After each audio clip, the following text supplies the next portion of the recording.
Okay, Gloomers. So, the Gloomhaven rulebook was only like 30-40 pages, but it's got a lot of FAQs, and some of the rules lack a little bit of clarity that we've improved over the years. Unfortunately, though, it does seem to have a lot of it begs a lot of questions. People get confused and they ask all sorts of questions on Facebook, Board Game Geek, Reddit, and so on and so forth. So I've taken a look at a lot of them, and we're going to answer all those questions now. Okay, maybe not all of them, but most of them, or at least the popular ones. Remember, if you want to be kept up to date with all sorts of Gloomhaven, Frosthaven content, be sure to subscribe. If you want to join our Discord, we discuss Gloomhaven and all sorts of topics in our fun little Discord. I'll include a link in the description below.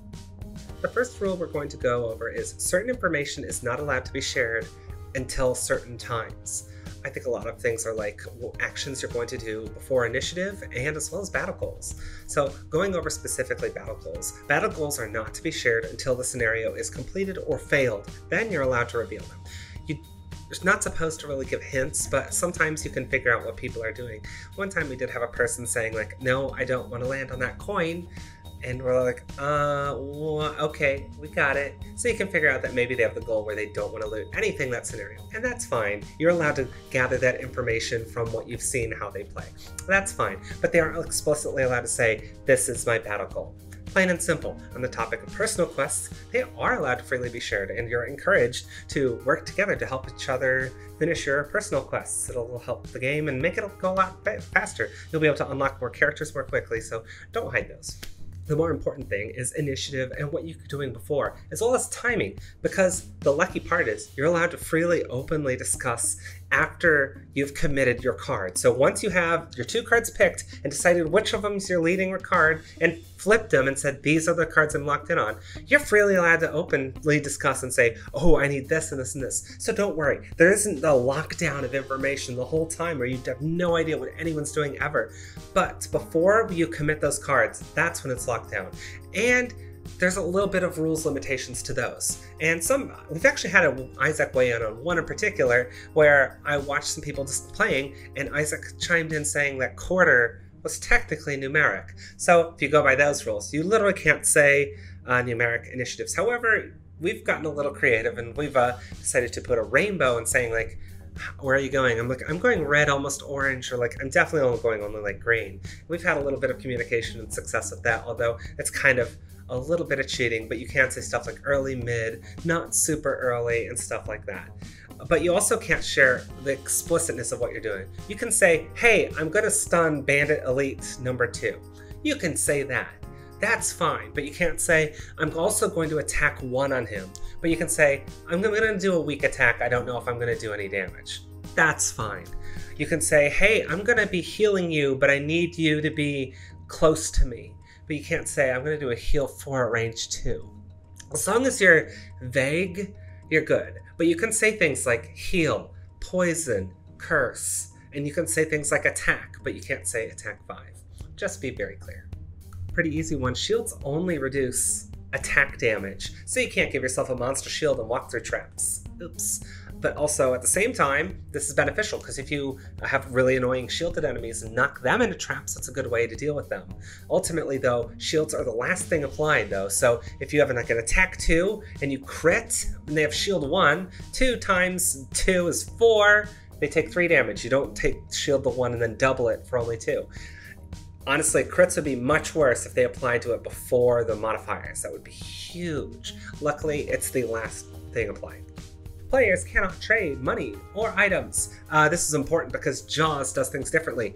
Keep in mind though, although we do have some differences between Gloomhaven, Frosthaven, and Jaws, Jaws the Lion is specifically in its own encapsulated format, and they allow you to freely trade items. Frosthaven does not take this rule and carry it over. Although we do see some carryovers from Jaws that made it into Frosthaven, this is not part of that system because you can exploit the trading system. Ultimately though, once you've assigned a thing to a character, because sometimes you'll like complete a scenario and they say, hey, one person in the scenario gets a potion, and you have to pick which mercenary gets it, and then that's that mercenary's potion. You can't trade it anymore. You're done. That potion belongs to him. And of course, that mercenary could say, you know, I don't want this. Sell it to the shop, and then someone else can buy it. That's one way you could do it. So just don't give each other items. However, if you do want to redistribute wealth and you draw like a personal quest that says, hey, you must do a collective 10 gold, say like, hey, I've got too much money, you can have them pay the whole 10 gold. You don't need to split that. Road events are only drawn when traveling to a scenario. I actually saw some parties, including some of us for a bit, where we did road events anytime you did any sort of travel. So, notably, one number thing.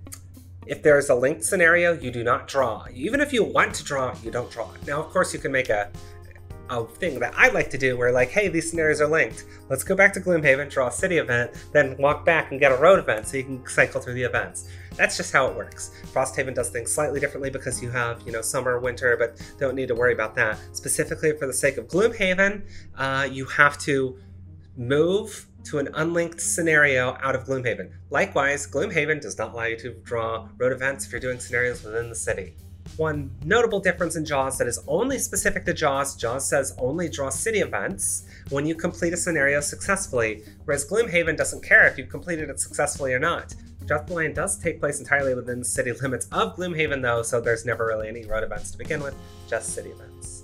You can only get experience or infuse elements if you perform an action on the card. Say if you have an action that's like move 2, infuse wind, you have to do a movement. Now, you can't do a move 0. A move 0 is no longer, this actually was technically legal at the start. We're like, I did a move.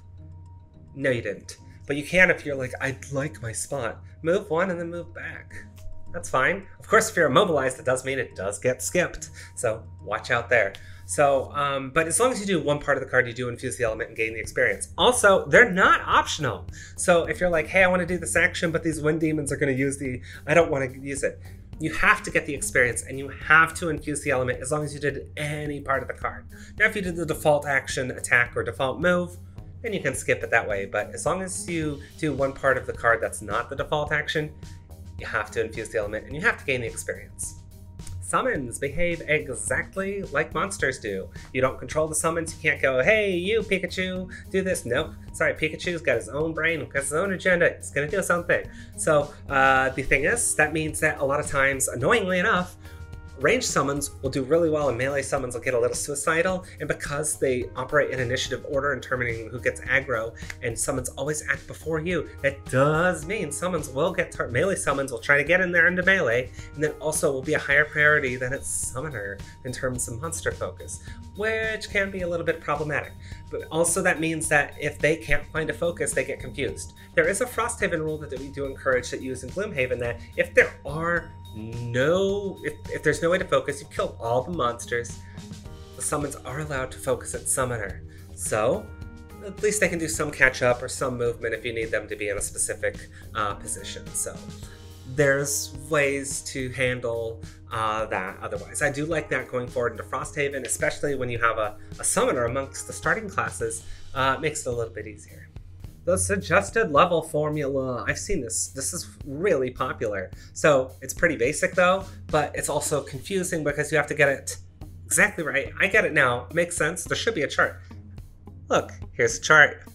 I hope this is helpful, but really the easiest way to do it is just average everyone's levels and then cut that number in half.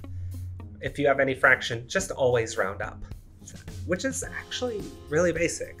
I think a lot of groups end up averaging the level. So like at level 1, they're pretty good because like, hey, we're all level 1, we're gonna do level 1 dungeons. And as soon as you start to get to like level 2 or something, they start to like, man, this game's really hard. It's escalating a lot harder. We have to play on easy mode.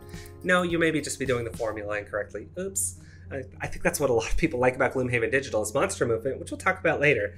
And the suggested level, as long as you just say, hey, set it's normal, it does all the work for you. You don't have to think. You don't have to do the little formula. Figures can move through each other if they're friendly.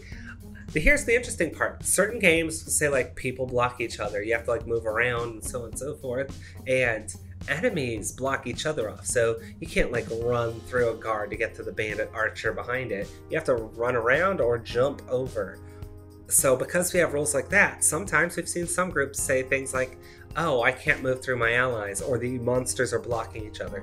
Now, true, monsters can block each other, but only if they have like a move 1 and the only path they have would be to move on to another monster. So those things can happen, but if they've got like a long move, they can move through their friends just fine, unfortunately. Monsters really don't get confused by that. So one thing is about monster behavior that really gets people though is just how monster behavior works in general.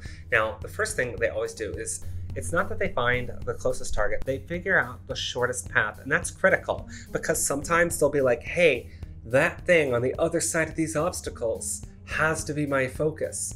And then there's a super long path around to them because the obstacles and other monsters and so on and so forth. When in actuality, they could take a partial path around the obstacle and hit another focus that's not technically closer, but has a shorter path. They are lazy, shortest path. If there is a tie, they do resort to proximity and, of course, initiative, which everyone's familiar with, but ultimately the first thing we have to check is shortest path. And this is, keep in mind, given infinite movement, what is the shortest path? So sometimes like, well, they won't make it here this turn. Sure, but they have 11 hexes, they'll eventually get there. They will move and find a focus. A little bit of nuance into monster movement. Monsters can move into traps and hazardous terrain, but only if it's the only path to get to a focus. So if they're like, hey, I can get to a focus this turn, or else there's this crazy path that takes me 12 hexes to get to them, they'll take the crazy path, actually, even if that gets them further away, which is wonderful. So you can use traps to get enemies annoyed, provided there's another path for them to take to get to you eventually. Also, that's the only situation they'll go through traps, is if that's the only way they can get their focus. They'll actually step on the traps even if they can't hit their focus this turn. They'll willingly step on the trap knowing that eventually they'll get there. So you can play with that. Additionally, monsters get very confused if there's no focus and they will not move. They will not perform attacks or moves, but they will perform the rest of the cards. So if you have some cards like the Shaman card that allows it to bless, if they're like, I can't focus anything, it's still going to shuffle that crit into the deck. When you level up, you get a whole perk, not a perk check mark. I actually saw some groups, the weird part is this doesn't get talked about too much, but I hear this in discussions where people are like, oh, that's how it's supposed to work? Funny. Also, our group is doing it wrong at the start, but we cut that one pretty early, luckily. But yeah, every time you level up, you get a full perk, and you have to get 3 check marks to get a full perk from battle goals. Pretty easy. You can only equip 1 small item until you hit level 3, provided you don't have other items that allow you to equip more small items. And keep in mind, that's equip. You can own as many as you want. You can actually, that applies to anything. You can own as many of anything as you want. You can have 2 helmets, 3 helmets if you want. But once you get to the scenario, you have to pick 1 helmet, 1 chest, 1 boots, only 2 hands of items, and then a number of small items equal to half your level, rounded up.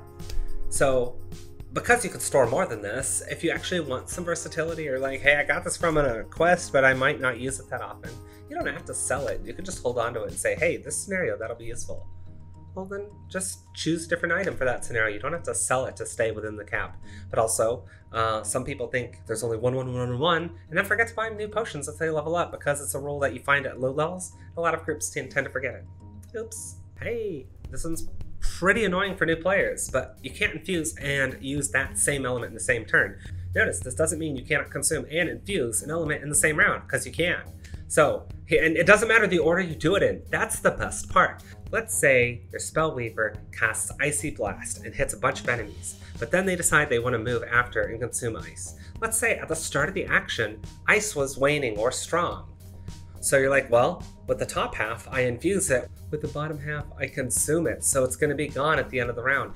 Wrong, if you thought that, that is. So what actually happens is, when you play the Icy Blast, the ice gets triggered that when you end your turn, it will become infused. It doesn't matter what happens to it during its turn. So if during your turn, you consume the ice or not, it doesn't matter. It will get infused at the end. So if you play the bottom of Hardened Spikes and the top of Icy Blast in this way, it doesn't matter if you consume it or not. At the end of your turn, it will be infused. Likewise, if ice is inert, when you start the action, you can still infuse it with Icy Blast, but you won't be able to consume it with Hardened Spikes until a later round, because you cannot use it in the same turn that you created. Invisibility! So invisibility is broken and or not, depending on what rules you do. There is no Jaws version because Jaws didn't have invisibility, but Frosthaven treats it slightly differently. The initial way Gloomhaven has it is you're treated as an obstacle you cannot be moved through, and it blocks everything. Allies can still move through invisible friends just fine, but enemies just see it as an obstacle. Because of the obstacle rules in Gloomhaven, it says you can't put an obstacle in a way that can block paths. People would use invisibility to effectively create temporary obstacles. Like, could go at it like an early initiative, like 8 get into a doorway, which is the only like funnel into some room, then become invisible on it, and then like take a long rest or go late the next turn, and effectively make enemies get confused for 2 rounds, because if they can't find a focus to the target, they don't perform movements or attacks. In Frosthaven, though, you can move through invisible people, and this is specifically a Frosthaven rule, but I do encourage that everyone use this rule already, because it's kind of like an FAQ in my opinion, where if you are invisible, then enemies can still move through you, but they can't end their movement on you. So you can still be invisible and land on obnoxious spaces that can say, hey, enemies, you can't land here. That's fine, but you can't like create choke points as easily as you could.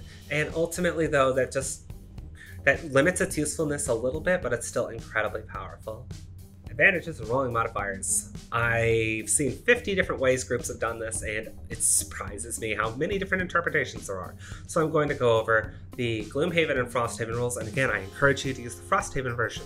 There is no Jaws version because guess what? Jaws did not have rolling modifiers. They wanted to make Jaws a little bit easier than Gloomhaven, so they just literally removed Jaws modifiers. And keep in mind, this is only when having advantage or disadvantage with rolling modifiers. The old Gloomhaven rules was specifically draw 2 and only 2. Now, it wasn't draw until you draw 2. Now, look at the 2 cards. If there are no rolling modifiers, compare the 2. If you have disadvantage, take the worse. If you have advantage, take the better. If there's any ambiguity, you always default to the first card drawn. Simply put. Now, if you those 2 cards and one's rolling and one's not, if you have disadvantage, you discard the rolling and then you use the other one. It doesn't matter what the result. So if you had like a rolling +1 and a crit with disadvantage, you just get the crit. Which is a little weird, but whatever.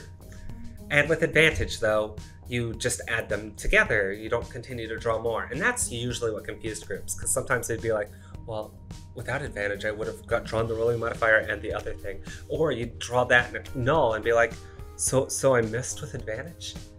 Yeah, you did. And that sucks. And I hate it when that happens.